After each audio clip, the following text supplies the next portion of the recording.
Shalom saudara-saudara, selamat pagi.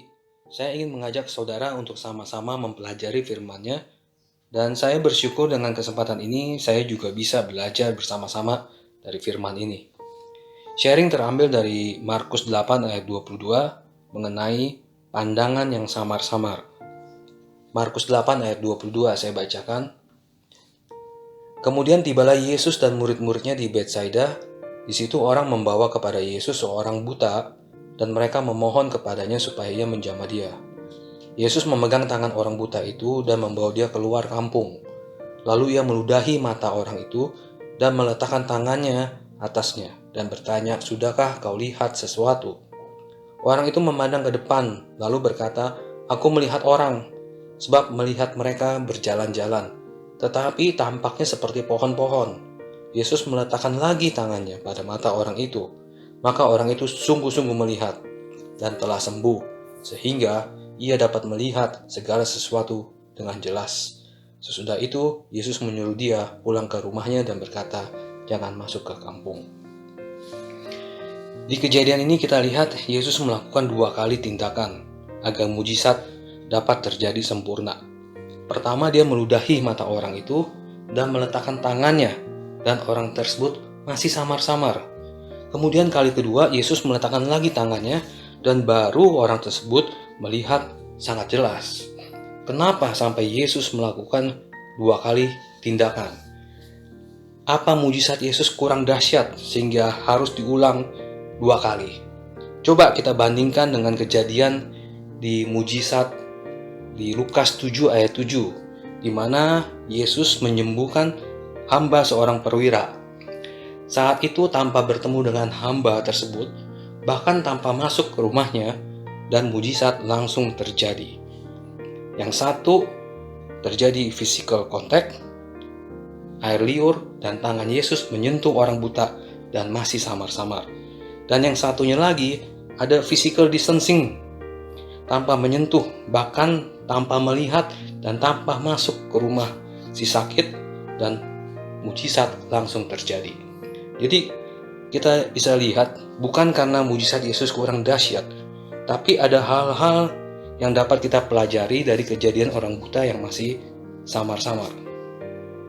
Saya coba share apa yang bisa kita pelajari dari kejadian ini dengan meneruskan pembacaan kita. Markus 8 ayat 27. Kemudian Yesus beserta murid-muridnya berangkat ke kampung-kampung di sekitar Kaisarea Filipi. Di tengah jalan ia bertanya kepada murid-muridnya dan katanya, "Kata orang, siapa aku ini?" Jawab mereka, ada yang mengatakan Yohanes Pembaptis, ada juga yang mengatakan Elia, ada pula yang mengatakan seorang dari para nabi.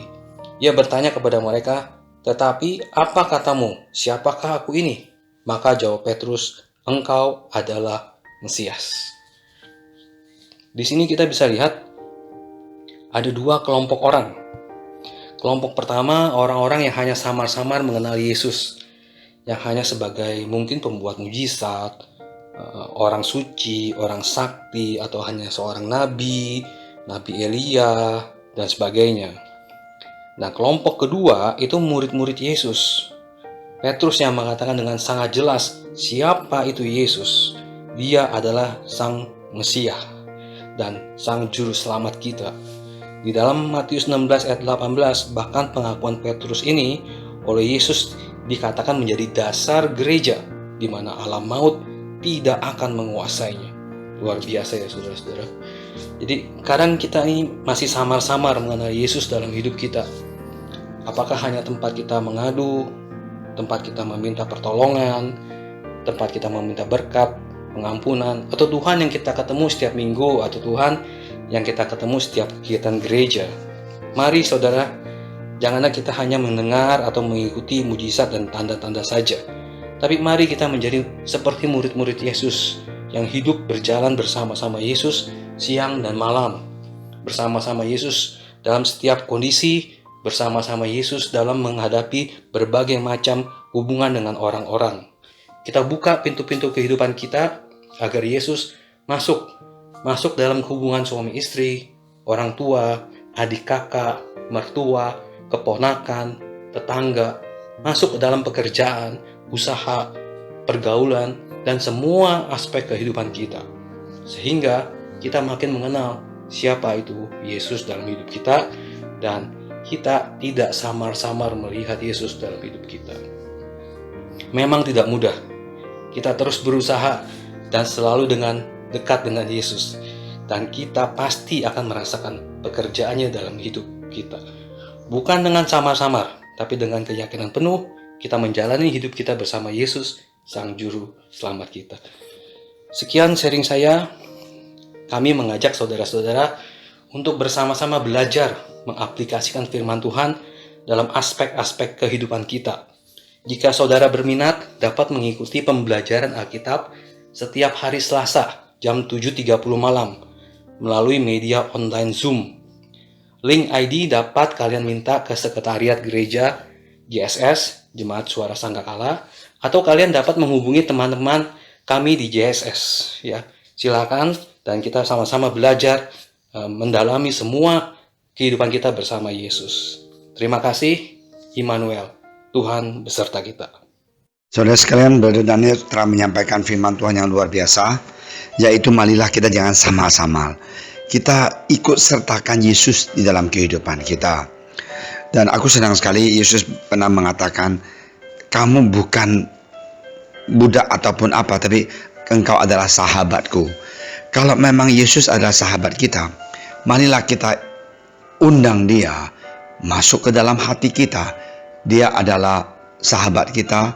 Ada apa-apa kita bisa diskusi dengan dia, bisa curhat, bisa menyampaikan sesuatu kepada dia.